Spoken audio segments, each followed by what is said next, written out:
The odds are low for anyone to become a CEO. The odds are doubly low for a woman. How is it taking over from a founder? Build-A-Bear was in a very precarious situation when the recession hit. It was the business side that was struggling, not the brand. What we needed to do was pivot the company. You seem comfortable with change. One of the most important catalysts for change is failure. All right, we're in St. Louis, Missouri. It's absolutely freezing, but we're here at the Build-A-Bear headquarters, and we're gonna be talking to their CEO, Sharon Price John. She's been the CEO since 2013, and let me tell you, they have been crushing it since around that time. They have over 550 locations. They're in 25 countries. Their stock has been up roughly 700% since COVID, and we're gonna be talking to her all things retail, digital, content, and all the dynamics of their business. I'm William Salvi, and this is the CEO series where we have real conversations with real CEOs. Let's go talk to Sharon. Ooh, my fingers are freezing.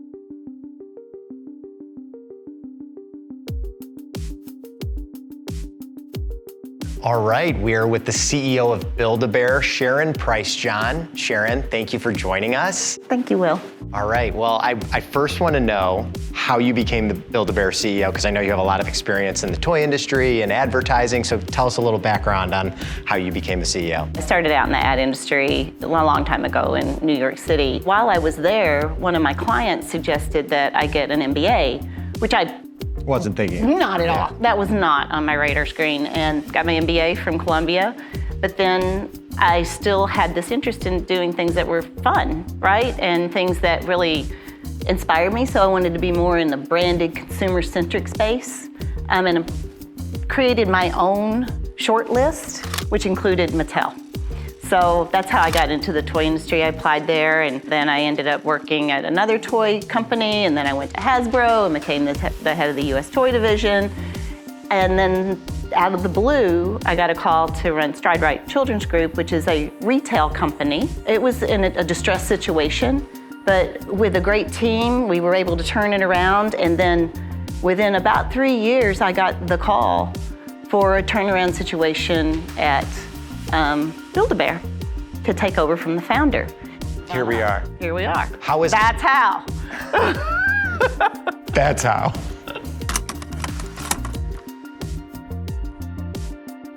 It's called Build-A-Bear. Yeah. And I'm not asking for a big brand change, but there are more than bears. I see Bunny, that alien thing from Lilo and Stitch, Pikachu over there. Why don't you call it something else? Why isn't it Build-A-Stuffed animal? The Build-A-Bear idea is now kind of common vernacular for anything where you pick PC parts and put it together at the end of the day.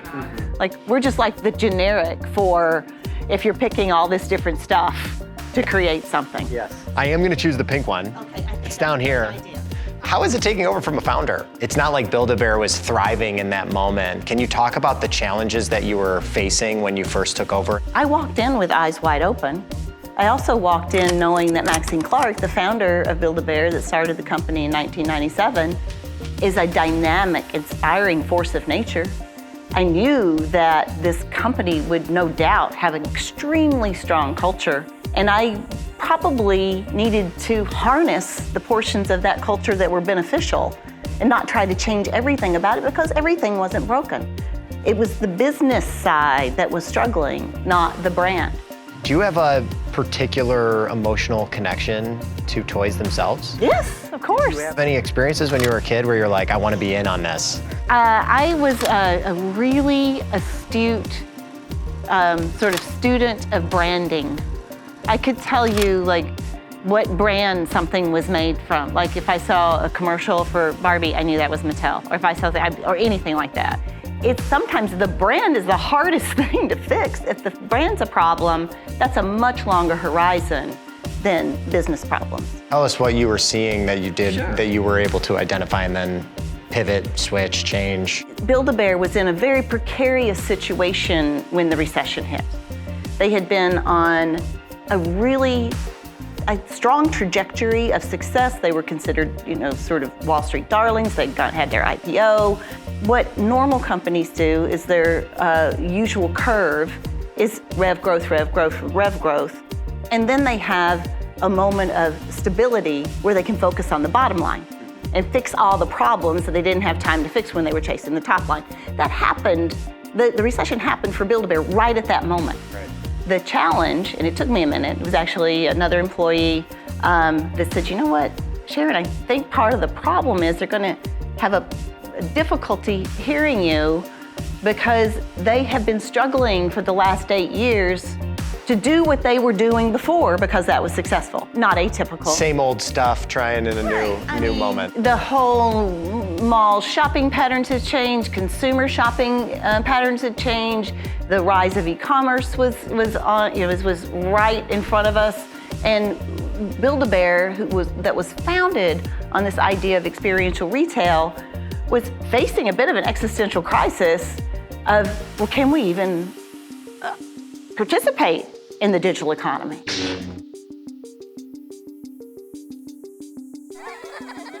So the next step in the process is for us to go over to the stuffing station area where we're gonna meet a bear builder extraordinaire. Hello. Yes. How are you? Good, how are you? I'm good. But before we stuff, what do we do? So I have Oh my my gosh. very special sound stations here. I have a bunch of pre-recorded options, but the super special option we have is you can record your own and put it in there. I'll do that. Yeah, absolutely. I love you so much, Scarlett. From your daddy. And there it is. Oh, she may have gotten that one. Oh, we're still recording. I love you so much, Scarlett. From your daddy. And there it is. Oh no! Can we cut it early? Yeah, we gotta do it again. Do you know why we can do it again? Why? Because kids don't get it right the first time. Damn it. Oh, that's on you. I did some research and I was very impressed with how the brand has evolved. So I'm interested in how you've pivoted and the changes that you wanted to make to keep the brand alive. I think that it is important to recognize that even though I've been here over a decade now, many of the original insights are exactly what fuels our strategy today. Everything that we've done is based on the strength of this brand. And the strength of the brand is created by a one-to-one relationship with now 250 million people. So our brand, Build-A-Bear, has just this massive ball of equity, right? That should be monetizable. But we were trying to monetize it through a singular and old experience, right? So mall-based retail, directed toward kids.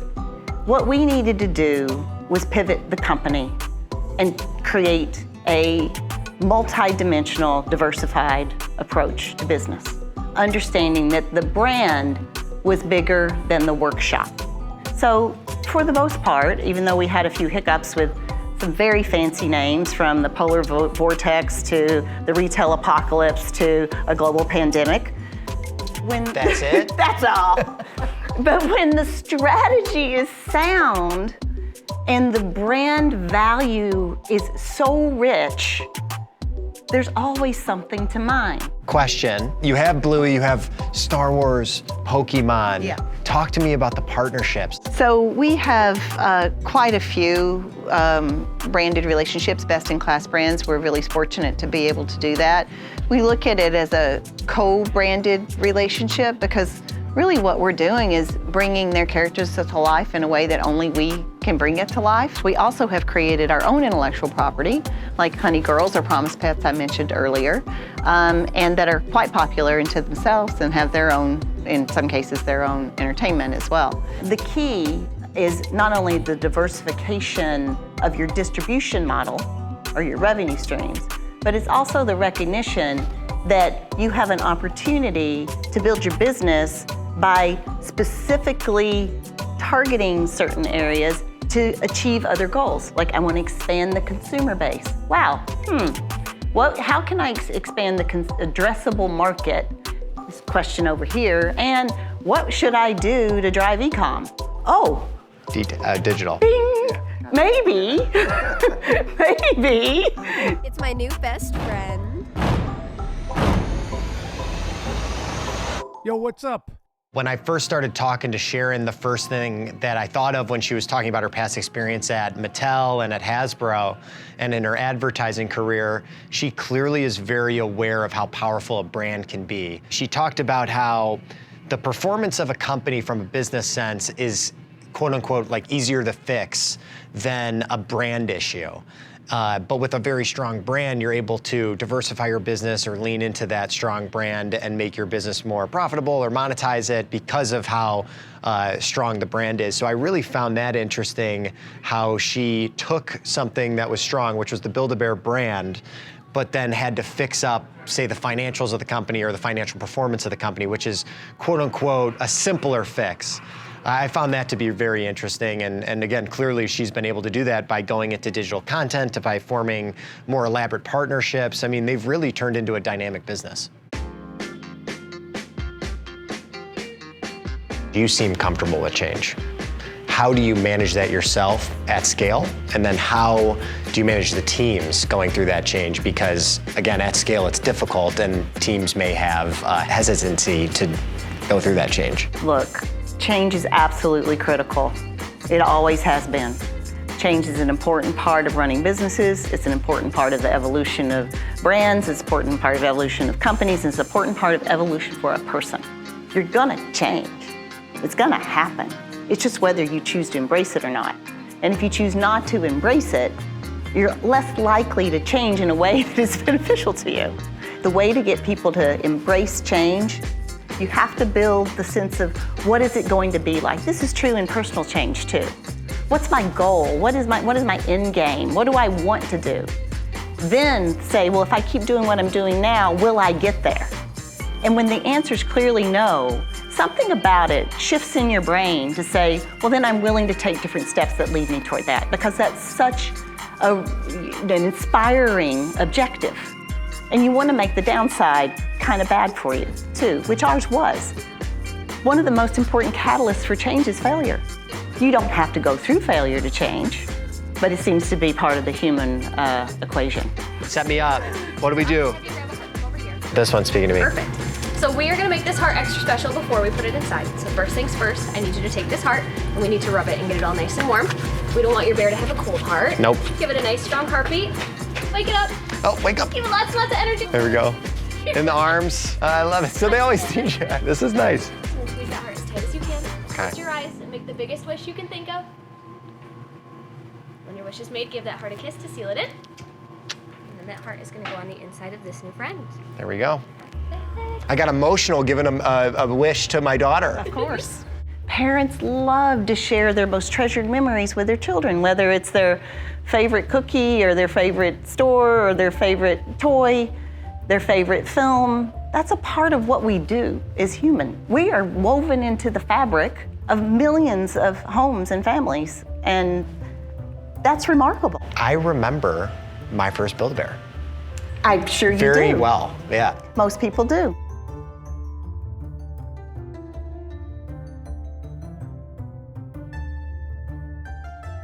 I heard you worked on G.I. Joe. I used to play with the little ones. Well, no, but there was no little ones. There were, where you can move the legs, the knees, the kneecaps. Yeah, they're this are moved. big, 12 inches. No, I'm talking about, they were like this big. You mean action figure G.I. Joes? Yes. So I forget how young you are, sorry. 33. Yeah, very young, child. This is great. So we have a wide variety, a wide selection of things for you to choose from. Now, can you help me? Because I also am not the greatest with like color coordination myself. My wife dresses me. So I'm glad someone found that funny. Thank you. You didn't laugh. You know, you've got your pink look. That's really fun. So if you want to get all pink and sparkly, a rainbow tutu, everyone needs one. Very exciting. Is this too much? You might, well, you know what is probably not too much for a little girl. Was there any formidable experience growing up or when you were younger where it did make you want to become this executive type of person within business?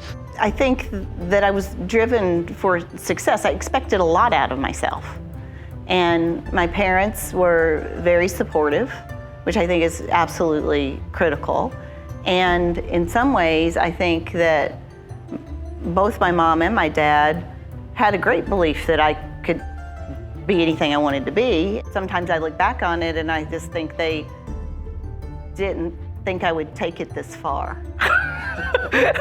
Are you surprised by it? Of course I'm surprised. I mean, I can do math. I mean, what are the odds? They're low. The odds are low. The odds are low for anyone to become a publicly traded company CEO. The odds are doubly low for a woman to become a publicly traded company CEO, unfortunately, but true. No, I can't say that I sat there and mapped all of that out. I didn't. I just kept wanting to do well. So when we were actually building the bear, I started getting emotional when I was making the bear for my daughter, and they said, you know, close your eyes and make a wish. And I started thinking about my daughter, and that tied in perfectly to what she had mentioned about how toys and things like that when we were younger, there's an emotional connection to it. And that's why the Build-A-Bear brand has been strong for so long. We all know Build-A-Bear, but I don't think we realize how dynamic of a business it is. I mean, it's up 700% roughly since COVID. I mean, that's an unbelievable increase from a shareholder perspective. I'm pretty sure they've had 3 years in a row where they've had record-breaking revenue. That's amazing performance as a public company CEO, and it's unbelievable. We also have input to our Build-A-Bear Foundation, which is a very important part of what we do.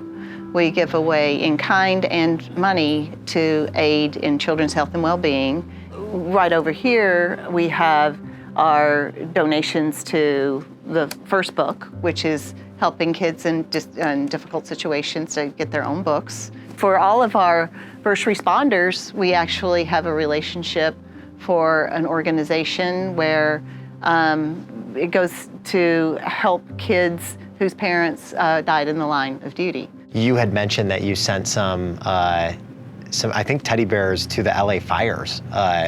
We did. Yeah, and he was very grateful for that. Yes, so. yeah, through the Red Cross. So there's a vast amount of partnerships. Yes, and our teddy bears are always at the ready for the Red Cross whenever there is a disaster.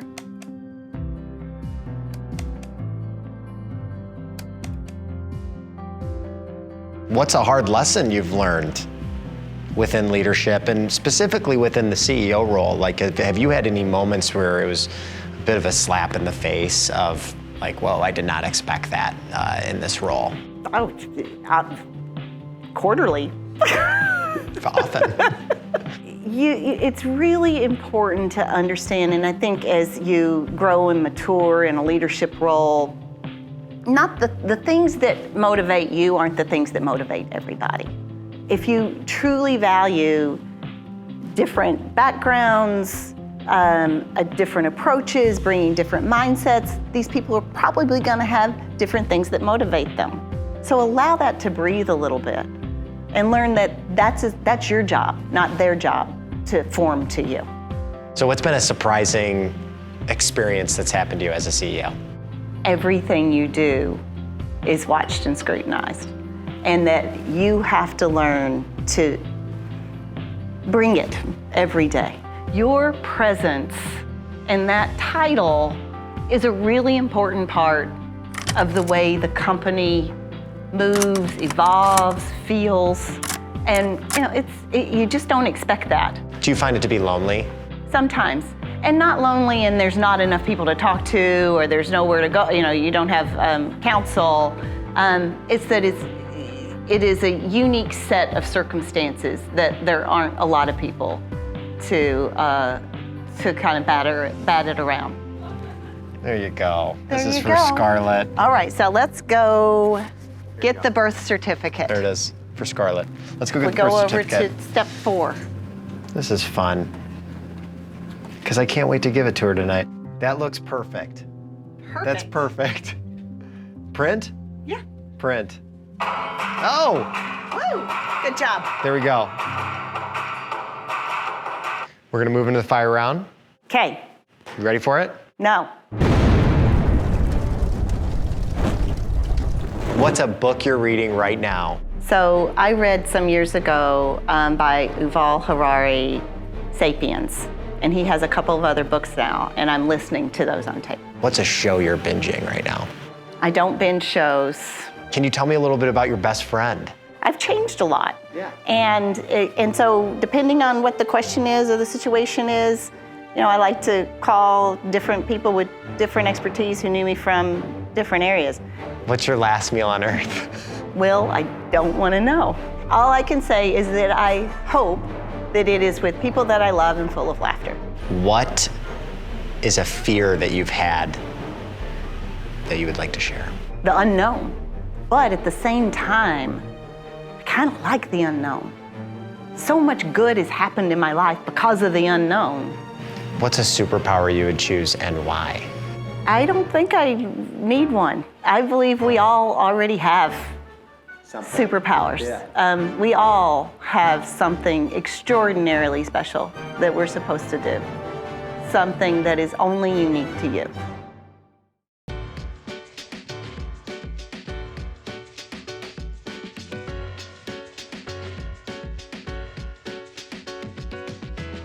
Sharon, Thank you. you're awesome. No, Thanks for your you're time. awesome, Will. Yeah, Thank appreciate you. your time. Thanks for the hospitality. Thank you for the bear. I assume it's on you.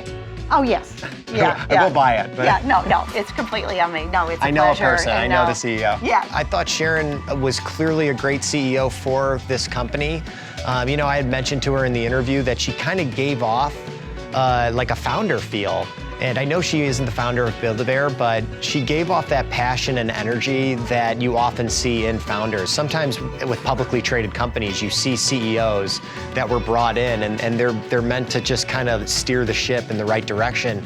Sharon gave that off, but she also gave off that passion and energy that you often see in founders. She wanted to grow the business. She wanted to make the business more dynamic, whether that was launching a new product line, whether that was going into digital content or forming a certain partnership. She seemed very open to trying new things. And what I loved about that is that she talked about showcasing the vision to her employees and to the company versus talking about all the change that's necessary for the company to excel and succeed. I'm excited to give the bear to my daughter. What's this? I'm barrel. Were we recording the banter? Always. You're a liar. No, I'm not. You ready for it? No. Am I saying it right? I have no Duval? idea. Yeah. You're not helpful. What'd you think? Ah. Is it okay if we remove the sign? Yeah. It's only our tagline. It's been $1 million for somebody to come up with that. I mess up. Typical CEO. Take this out. It wasn't me.